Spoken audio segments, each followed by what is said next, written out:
So the Air Jordan 1 in the Lost and Found colorway released just a couple days ago on last weekend. It's already undergone such a huge price dynamic change in the past couple of days that has actually warranted me making an updated hold or sell resale predictions guide for this sneaker, just because there's some news that has been circulating, there's some other variables and factors that have contributed to this sneaker getting such a massive price change.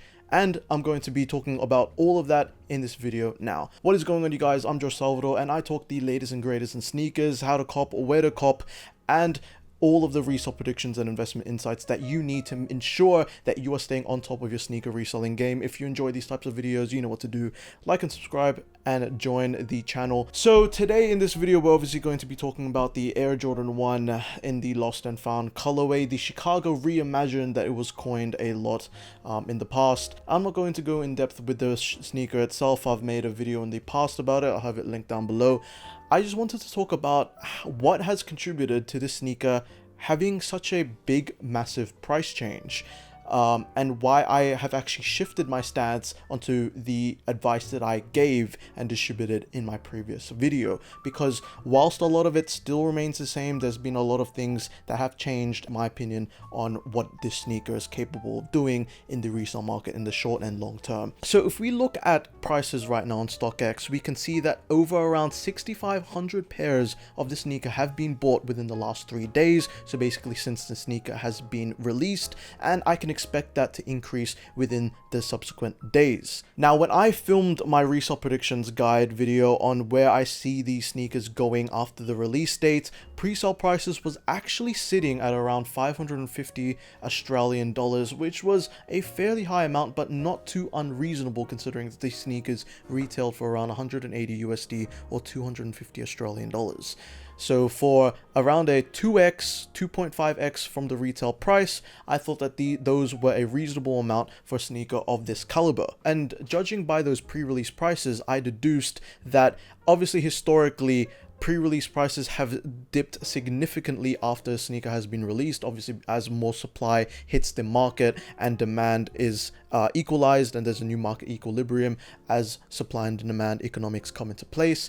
I did think that, you know, the Air Jordan 1 Lost and Founds, because of the rumored stock of around like 800,000 pairs were rumored to hit the market, I thought that the resale prices would drop significantly to around 500 flat or even 450 Australian dollars, which is still a big profit, but not as much as the pre-release prices. And boy oh boy, I was wrong, because right now on StockX, these sneakers 3 days after the release date and have actually increased in price from the pre-release prices.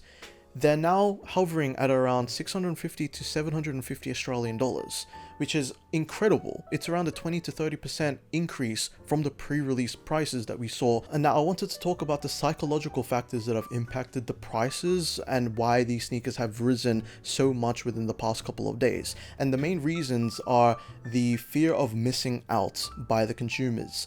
I've seen a lot of people not even being able to have the opportunity to enter and sign up for the sneakers raffles. They weren't even able to enter and submit their raffle entry. And I think that that sort of inability to even access the sneakers release just persuaded and influenced the consumers and sneakerheads to go and seek out these sneakers on the aftermarket. These sneakers were supposed to be an easy cop, but yet it was completely the opposite of that. It was incredibly hard to cop. I couldn't even cop from Foot Locker, all of my other raffles like Supply and the sneakers release. I couldn't even get in.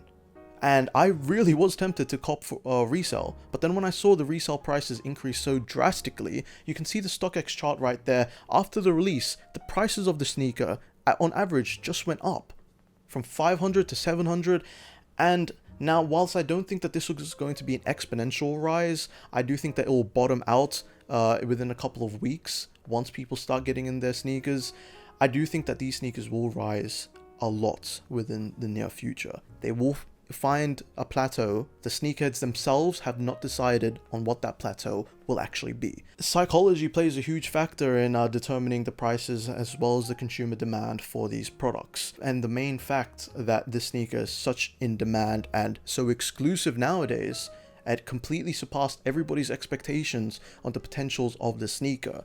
Right now, since they're hovering for around 750 Australian dollars, I do think that they can maintain that price indefinitely for the near future and continue to appreciate. This might very well be a $1,000 sneaker by the next 3 years, as these sneakers appreciate in value because of the dead stock pairs exiting the market as people wear them and rock them instead of stocking them.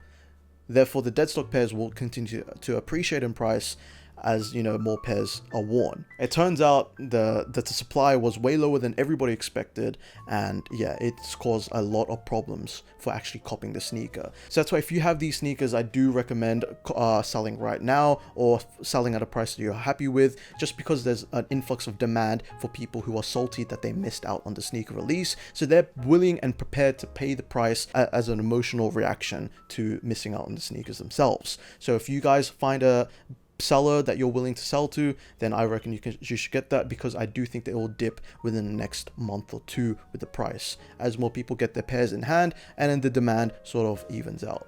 But yeah, that pretty much will wrap up this video. Hope you guys enjoyed and learned something new, and if you did, you know what to do. Hit the like and subscribe button. I'll see you guys in another video hopefully tomorrow, and yeah, take care and peace out.